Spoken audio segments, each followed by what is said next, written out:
নমস্কাৰ আজি আমি সংবাদ মাধ্যমলৈ অহাৰ একমাত্ৰ কাৰণটো হ'ল যে সমাগত বিটিসি নিৰ্বাচন চৰ চাপি আহিছে আৰু এই বিটিসি নিৰ্বাচন চৰ চাপি অহাৰ লগে লগে আমি এইখন বিটিআইডিৰ প্ৰতিজন ব্যক্তিৰ সৈতে আজি গুৰুত্বপূৰ্ণ কিছু কথা আলোচনা কৰিব বিচাৰিছো। আজি আমি গুৰুত্বপূৰ্ণ কিছু কথা আপোনালোকৰ সৈতে শেয়াৰ কৰিব বিচাৰিছো আৰু এই কথাবোৰ আপোনালোকে গুৰুত্ব সহকাৰে ল'ব। প্ৰথমতে আমি কৈছো আজি যে প্ৰথমতে আমি 30 নং সিডলি পৰিষদীয় সমষ্টিৰ বিষয়ে আলোচনা কৰিম। 30 নং সিডলি পৰিষদীয় সমষ্টিৰ বৰ্তমানৰ এমচিএলএ মাননীয় সাইখং বসমতাৰী ডাঙৰীয়া উৰ্ফে সাউৰাইগুৰা ডাঙৰীয়া। এই সাউৰাইগুৰা ডাঙৰীয়া সাইখং বসমতাৰী ডাঙৰীয়াই কিমান উন্নয়ন কৰিছে এইখন 30 নং সিডলি পৰিষদীয় সমষ্টিৰ লোকসকলৰ বাবে।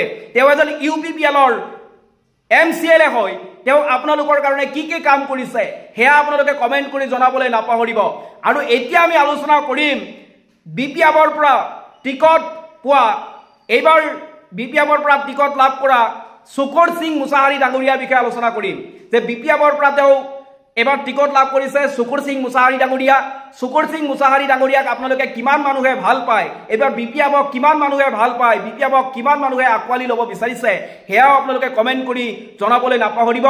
এতিয়া আহিছো আমি গুৰুত্বপূৰ্ণ কিছু কথা লৈ যে এবাৰ যেটো সমাগত বিটিসি নিৰ্বাচন, এই বিটিসি নিৰ্বাচনত আপোনালোকে কাক এইখন বিটিআইডিৰ মুখ্য কাৰ্যবাহী সদস্য হিচাপে বিচাৰিছে হেয়া আপোনালোকে কমেন্ট কৰি জনাব।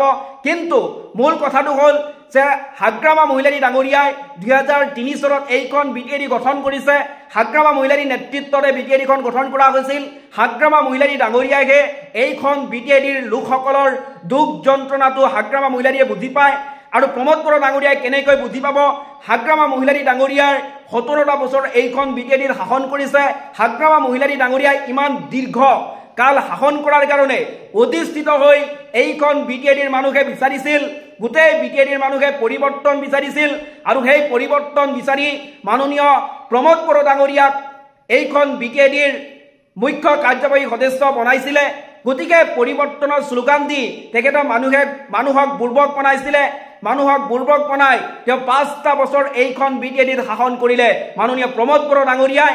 প্ৰমোদ বড়ো ডাঙৰীয়াই এইখন বিটিআইডিৰ বাবে তেওঁ কৈছিলে যে আপোনালোকে চাৰিওফালে পৰিৱৰ্তন দেখিবলৈ পাব, চৌদিশে অকল পৰিৱৰ্তন আৰু পৰিৱৰ্তন।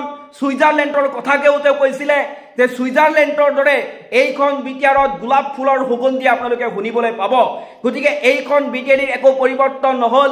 গতিকে এইখন বিটিআইডিৰ পৰা মাননীয় প্ৰমোদ বড়ো ডাঙৰীয়াক এবাৰ বিটিআইডিৰ ৰাইজে এবাৰ সম্পূৰ্ণৰূপে ইউপিপিএল চৰকাৰক বয়কট কৰিব। মানে ইউপিপিএল চৰকাৰ এবাৰ কোনো পৰিষদীয় সমষ্টিতে এবাৰ নিজিকে।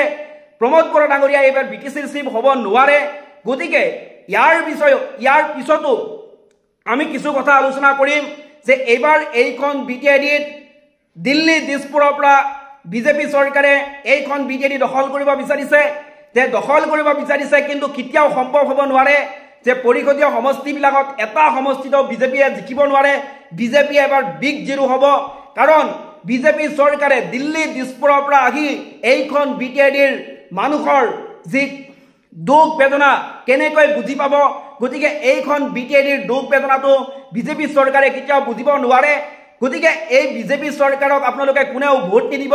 বিভিন্ন জাতি জনগোষ্ঠীয়ে মিলি হাগ্ৰামা মহিলাৰী ডাঙৰীয়া অনলি ভোট ফৰ বিপিএফ, আপোনালোকে বিপিএফক ভোট দিব আৰু বিপিএফে একক সংখ্যাগৰিষ্ঠতা যদি লাভ কৰে তেতিয়াহ'লে এইখন বিটিআইডি যিজন হাগ্ৰামা মহিলাৰী ডাঙৰীয়া মাননীয় হাগ্ৰামা মহিলাৰী ডাঙৰীয়াই 2003 চনত এইখন বিটিআইডি গঠন কৰিছিলে। গতিকে এইখন বিটিআইডিৰ মানুহৰ ৰাইজৰ দুখ বেদনা কষ্ট সেয়া হাগ্ৰামা মহিলাৰীয়ে বুজি পায়। গতিকে হাগ্ৰামা মহিলাৰী ডাঙৰীয়াই এইখন বিটিআইডিখন উন্নয়নৰ দিশলৈ তেওঁ লৈ যাব পাৰিব, সকলো জাতি জনগোষ্ঠীৰ কাৰণে কাম কৰিব পাৰিব। সেইকাৰণে আপোনালোকক কৈছো গোটেই বিটিআইডিৰ মানুহে অকল বিপিএফক ভোট দিব। বিজেপি চৰকাৰ সম্পূৰ্ণৰূপে আউট কৰিব লাগে, ইউপিপিএল চৰকাৰক সম্পূৰ্ণৰূপে আউট কৰিব লাগে। মানে ইউপিপিএল চৰকাৰক একেবাৰে বিগ জিৰো কৰিব লাগে আৰু বিজেপি চৰকাৰকো বিগ জিৰো কৰিব লাগে। কাৰণ বিজেপি চৰকাৰে আপোনালোকৰ কাৰণে একো উন্নয়ন নকৰিব আৰু ইউপিপিএল চৰকাৰেও আপোনালোকৰ কাৰণে একো উন্নয়ন নকৰিব।